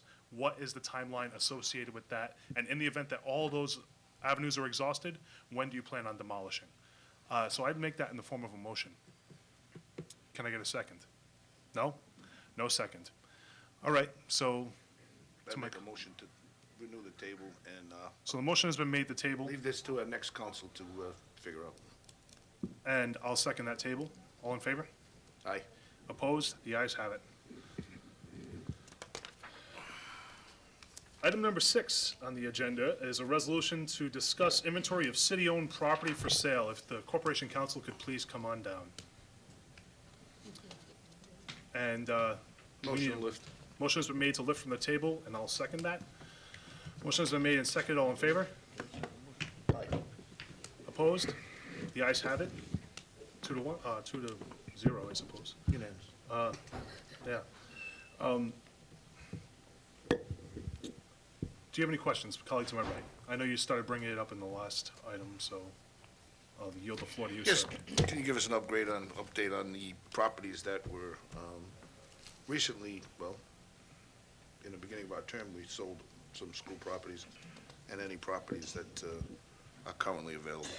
Other than the ones you've discussed with the city administrator and the Sylvia School, which is probably under item 7, I'm not sure that there is any pending city property actively, certainly not under agreement.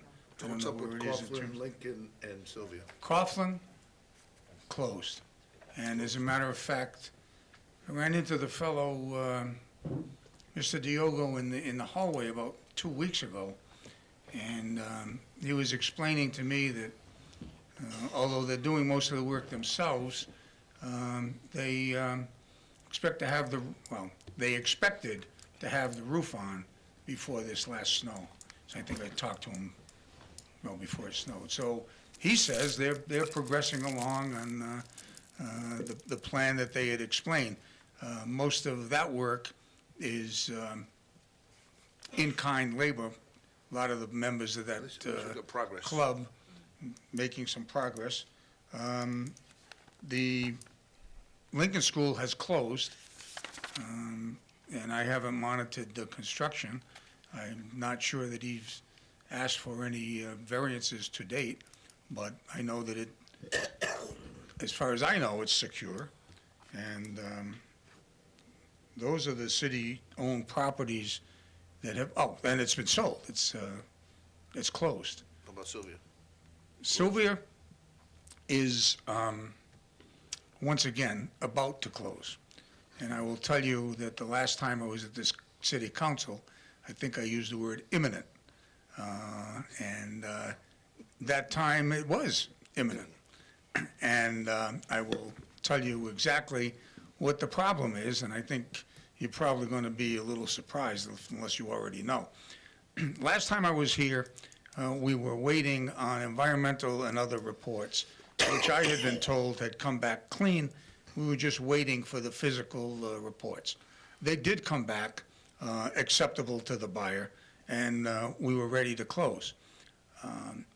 Then we discovered that in order to continue the police athletic league's activities on the premises, as we had preserved their ability to do that in the purchase and sale, they, of course, had to get insurance covering the buyer.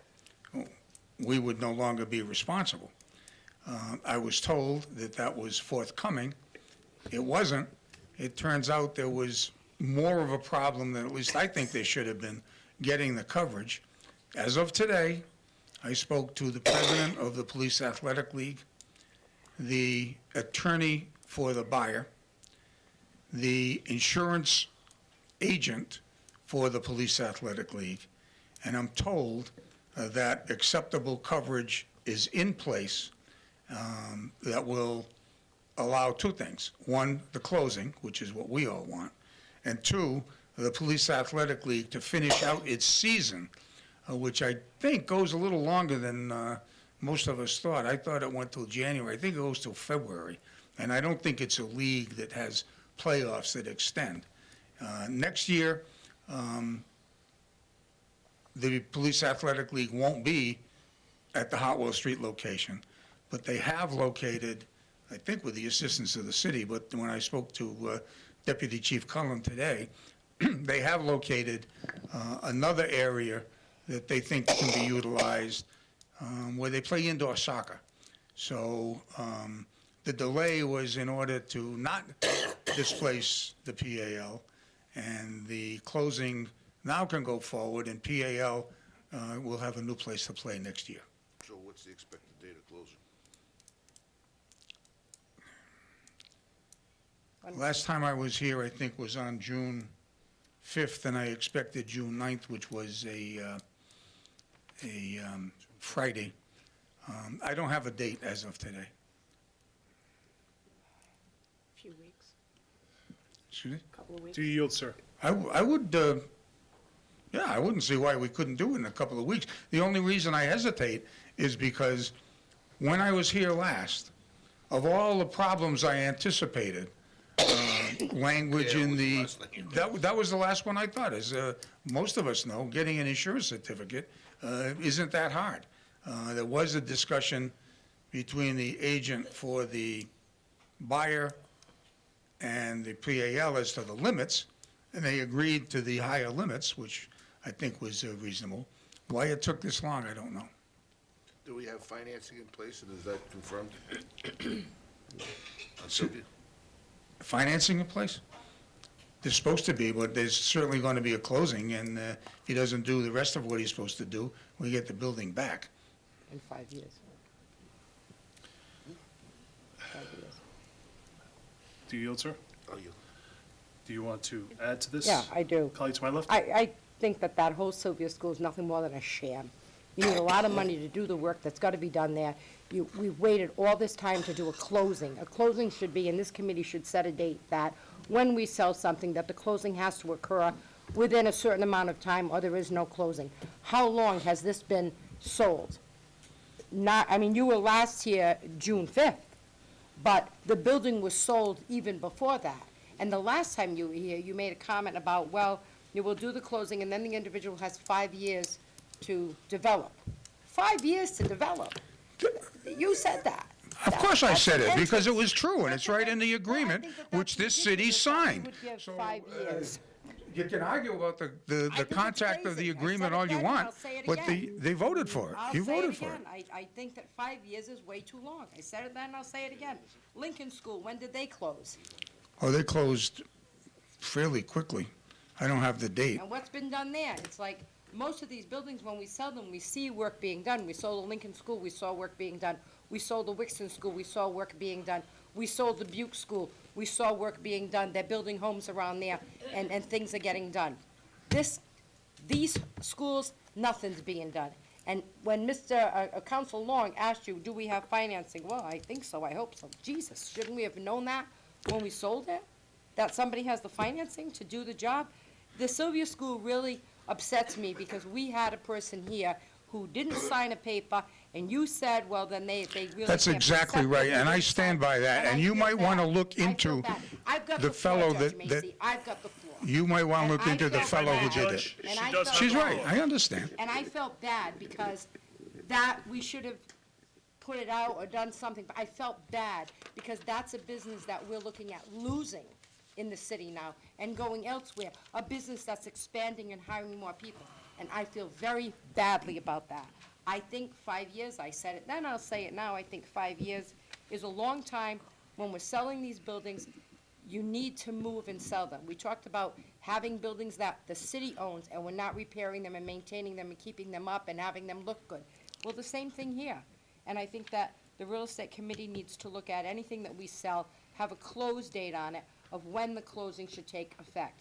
Neither of my colleagues here are in real estate. The ones that are in real estate are not here. But to me, closings don't take that long. Even the Lincoln took long. Closing should be done relatively fast. I'm disgusted with these two parcels myself, my own opinion. With that, I yield. Judge, would you like to add anything else? I know you were I trying to would speak. simply point out that this is the result of a council vote that was thoroughly vetted at a meeting at which we all attended, and I understand Mr. Nguyen, whose helper has some baggage, made a proposal that a lot of the councilors liked, but was essentially defective in almost every way. There was another proposal that was not defective, was financially sound, but the plan was simply to pave over the city.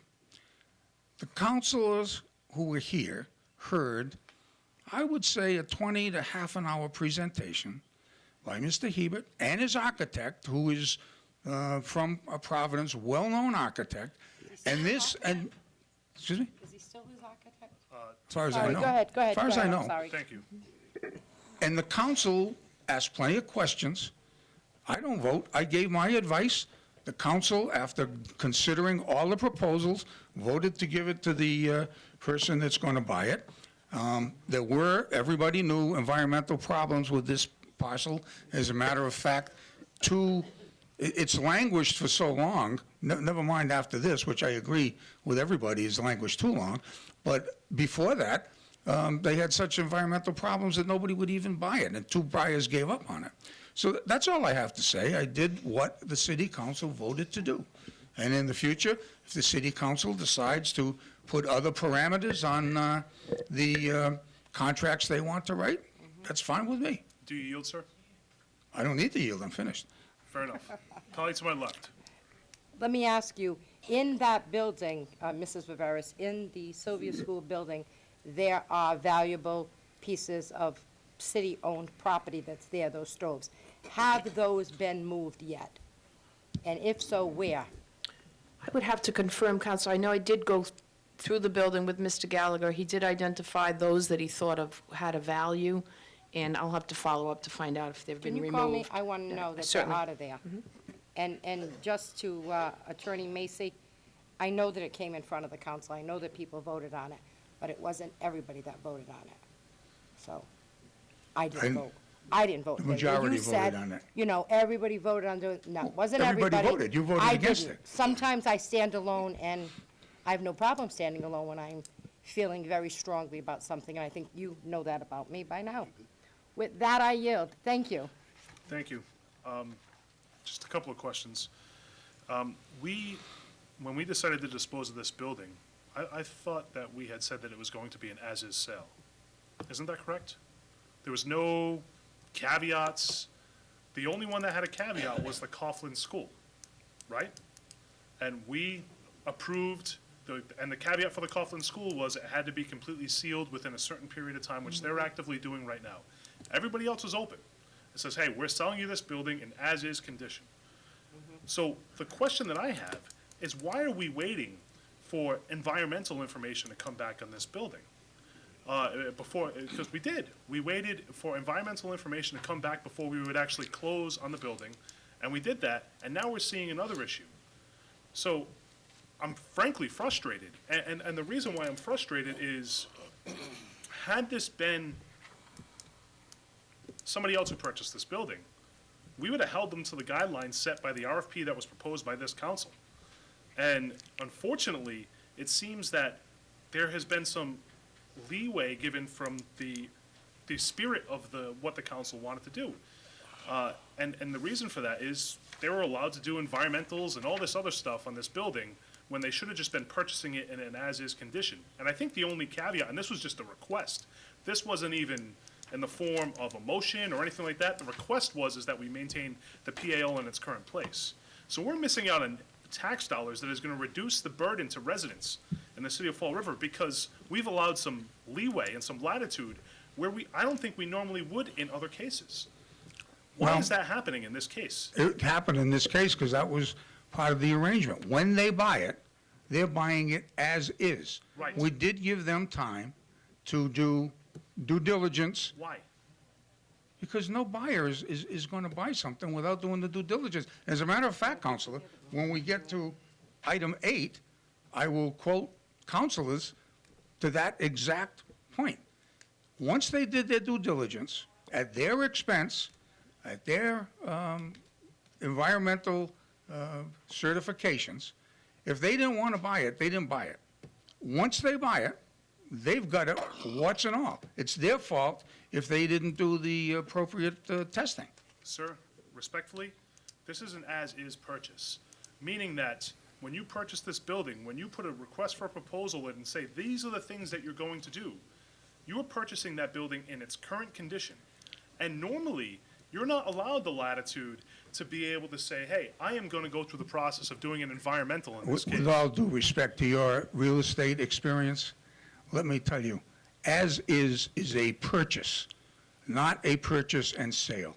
Once they buy it, it's final, they own it. It's traditional, depending on the type of transaction, even in a single-family home, to agree to purchase at a set price, subject to, for example, a home inspection. That's done every single day. So, But we didn't add those caveats into this. I appreciate that, but this was the request for a proposal, and the request for a proposal had nothing in there that they wanted to do an environmental inspection or anything like that. They could have put that in the request, and we could have vetted that here in this body. That wasn't done. So we've allowed them some latitude that, in my opinion, has stalled this process, and we could have allowed somebody else, had they wanted to do that, somebody else purchase this building and start work on it right away. So my colleague to my left, even though I didn't agree with her, with the proposer, is kind of right with the fact that I think we're allowing a little bit of latitude here because it wasn't in the proposal, it wasn't in the actual request for proposal. So I think it might have been. Just to add further comment, though, Mr. Chairman, the prior prospective bidder took over a year, if you recall, CD Rec. Oh, more than that. There were Exactly. two bidders. And then that- the point was walked away. is, So the point was is they ultimately decided not to move ahead with the sale. And that's what we were going to have happening here. And They part of do the their reason- due diligence, if I can complete. I apologize. We have, in prior instances, given bidders time to do some due diligence. Yes, it's as is, meaning that we're not going to fix anything, we're not going to make any adjustments. The same courtesy was given to this bidder that was given to the former bidder. The former bidder chose not to move forward with the sale. This bidder is moving forward with the sale. So, before you go ahead with that comment, this request for proposal and the previous request for proposal were various different, were vastly different animals, because we had caveats on the previous request for proposal. This one was an as-is sale. Anybody could come in and bid any dollar amount. That was, again, two different animals that you're trying to compare. It's apples and oranges. Colleague to my left. You know, I am so sick and tired of hearing a half story of something. The prior bidder, CD Rec, when they wanted to buy this, they were told that the city was going to get money to do the environmental study. Jameson Souza was in that meeting, Attorney John Mitchell was in that meeting, and then the city found out the city could not do the environmental study because the city owned it and we dirtied it. So that's why they didn't take the building, and that's why the city gave them time. That's why. Because they were given information that turned out that the city couldn't do it, and that was with Mayor Flanagan. That's what happened. Counsel, I remember coming before this committee and giving CD Rec and the other bidder a letter saying, listen, are you going to go forward with this proposal or not? To give them time at this committee's request to either fish or cut bait. They turned around some months later and said, no, We don't want anything to do with it, and that began the process anew. Okay. But the process started before you were here. It was when Liz Souza was Corporation Counsel, and that's when all of that was discussed with CD Rec and Mayor Flanagan, and who was gonna pay for the environmental study. There was monies available, and the city could apply for it, and they'd do the environmentals. And we couldn't apply for that because we in fact dirtied it. So when you came on board, they were already at the end of their ropes with waiting to try to battle with the city for the city to pay to do the environmental study. And at that point, they bought the old courthouse and they walked out. And You they know, sent us a didn't wanna letter do it. saying we That's declined when to you go came in. forward on Hartwell Street. That's when you came in. That's But right. before that, there was a whole story that happened. So if we're gonna say it, let's say the whole story. We don't say the whole story in the city. Well, We never do. that's the whole story unless there's a Okay, previous well, story. thank you. Maybe we should go Well, back thank you. Now to we know what the Mayor story Mitchell was. or Mayor I think Lambert. we should If just you may, table can we it. talk one person at a time, please? I You have think the we floor. should, I think it should just be tabled Is that in the and form of a say. motion? Yes, I'll make it in the form of a motion. They'll amend it to February 1st, because I'd like to know when this is going to be That's good. closed. So okay, so Motion this to is gonna be table as of tabled until February 1st. February 1st, and I wanna be clear that this is just talking about all city-owned property, this resolution. It's fine, Not just specifically the schools. it's fine. Okay. that's good. Motion has been made to, table this until February 1st, at least February 1st. Second, Second. all in favor? Aye. Opposed? The ayes have it. Item number 7 on the agenda is an order for the disposition of former schools. Is there a motion to lift from the table? Work from the soul. The former schools that we were just talking about. Yes. And I'm We gonna were actually make the talking. motion lift from the table because of the fact that I wanna, make another motion, to this. So motion has been made to lift from the table item number 7, which is regarding the former schools. Didn't we just I do thought we that? just talked about No, it. we just talked about the city-owned property, which was a resolution and not an order. So I'd actually like to address the order. So if I may, could I get a second to lift this from the table? Go ahead, second, lift it. Motion has been made to lift from the table and second. All in favor? Aye, go ahead. Opposed? The ayes have it unanimously. Would anybody like to speak on this? All right. I would actually like to, we talked about having this come up by February 1st to talk about this issue again. I think that we also need to put a deadline for this closing.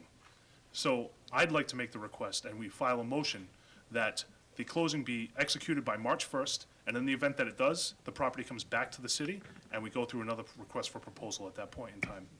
I'll put that in the form of a motion. Do we have a second?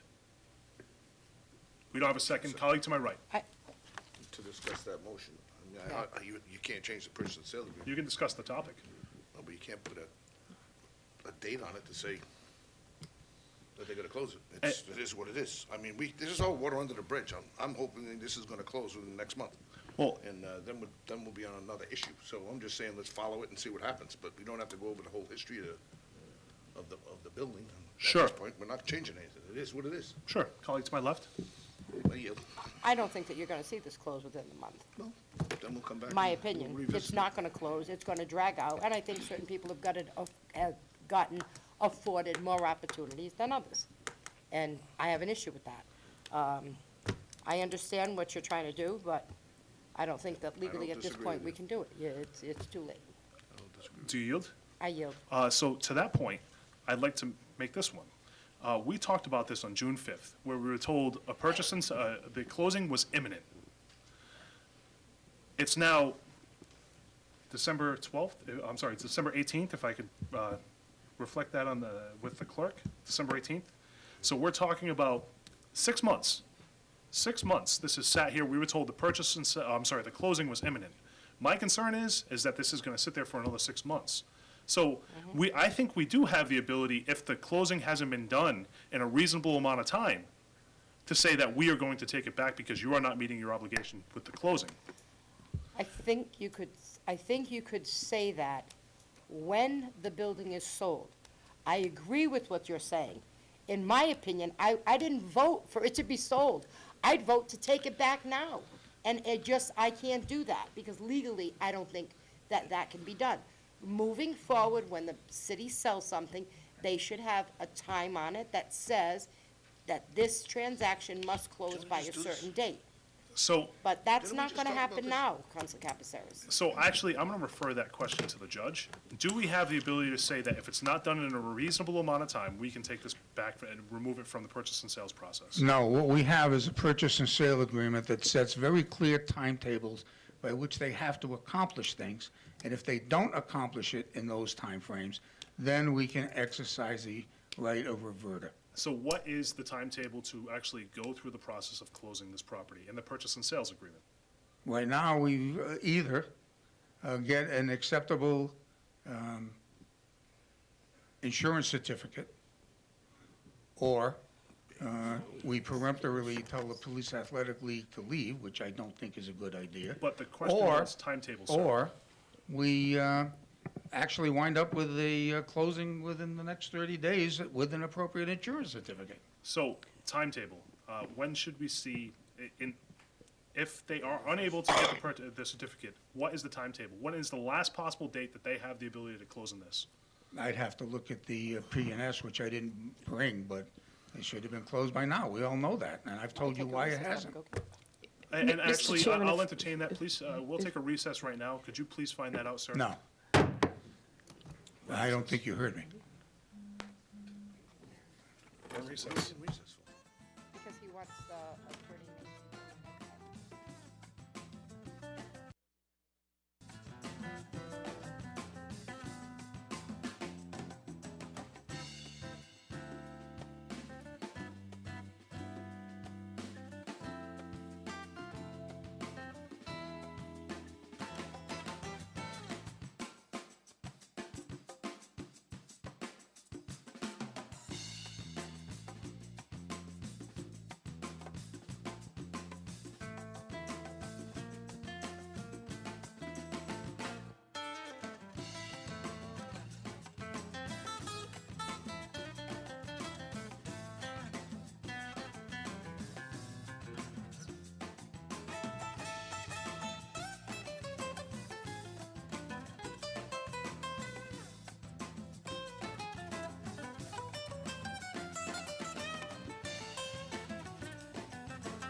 Recess, just to let you know. You don't have to vote on recess. I can call recess at any point in time.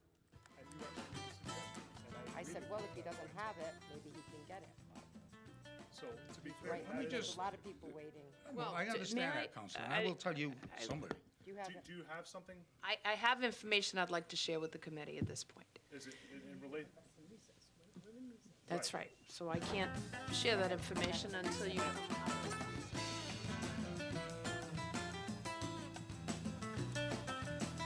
Committee on Real Estate comes back from recess. Madam Administrator. All right. So I just received word from the gentleman who is about to purchase the property, indicating that he has today received the insurance certificate that was requested from PAL, and it is incomplete. And I can attest you, I'm looking right at it, they did not include the fact that the owner needs to be listed as an additional insured, which is standard practice for the city as well. So if you proceed to force a closing at a specified date, you leave the owner of the building no choice but to evict PAL in order to meet the necessary closing timeline. All of this delay has been to try to get them to provide the necessary insurance to allow them to continue to utilize the facility. I just want the committee to be aware. He has been ready to close for some time now. This insurance certificate issue has been kicking around now for a number of months. All I'm suggesting to you is you can certainly put a timeline. I'm representing that this buyer is ready to close, but for the PAL instance. So if you decide that you want to close within 30 days, if he doesn't have that insurance certificate, he's going to have to force them out of the building, and they're going to be unable to complete their season in the current location.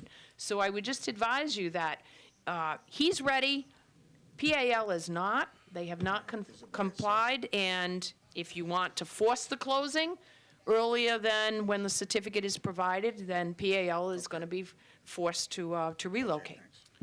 Who's the insurance person? Does it say?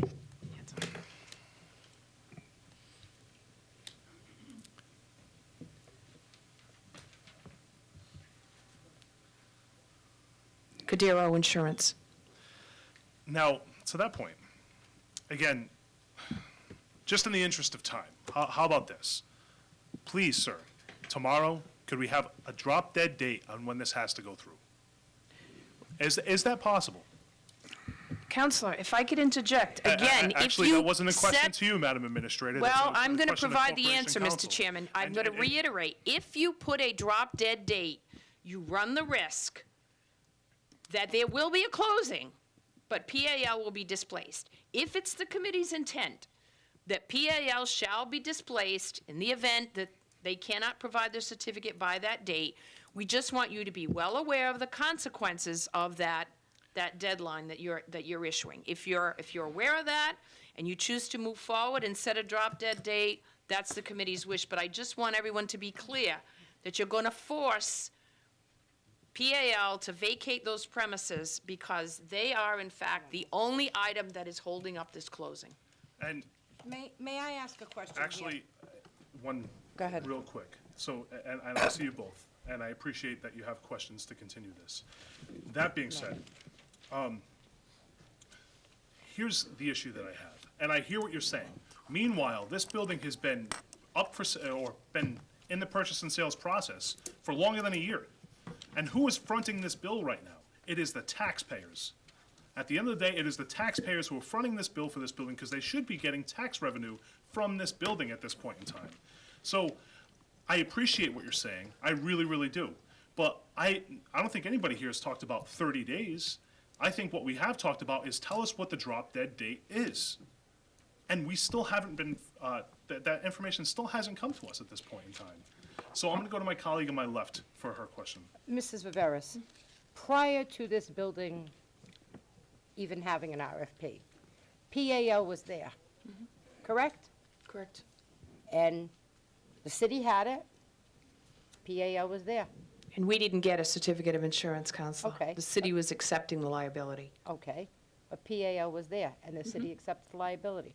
So even if this didn't go through, if this purchase and sales didn't go through, that it stood there, the city would accept the liability, unless, and you wouldn't have the closing. Correct. Right? So you wouldn't have the closing, the sale wouldn't go through, and PAL would still be there. But if you want this person to purchase it, he can only purchase it because he needs the insurance for whatever. And I'm Correct. willing to bet that it shocks me that an insurance company, as Mr. Cordero's insurance company, would take all these months to come out with, I've gotten insurance and dealt with insurance companies. My colleague, certainly, coming from a family of insurance, knows that it doesn't take 6 months to get some kind of a policy. Well, Wow. in Well, fairness, though, I don't want to place the blame on the insurance company because we don't know whether, no, we who don't. was the delay. But So I I just think there find was, that it's almost like Yeah. it takes, any Realtor can get a purchase and sales agreement kind of quick. Any insurance company can get somebody to get their insurance pretty quickly. Something like this, obviously, the Sylvia School, it's a little bit of a different kind of building, but 6 months? I would just, let's just table this thing and see, and let it come back again by whatever my colleague said, I think February 1st. February to 1st? Bring it in and find out what's what. Do you yield? I do yield. Colleague to my right. But you didn't She didn't second make it. a motion. I did, I made a motion to table. and- You're making a motion to table. So there's a movement to Right. table. Motion has been made to table until February. There's First. February 1st. Second by my colleague on my right. All in favor? Aye. Opposed? Seat one, seat one, I keep on doing that. Chairman opposes. Yep. We have one Item more. number 8.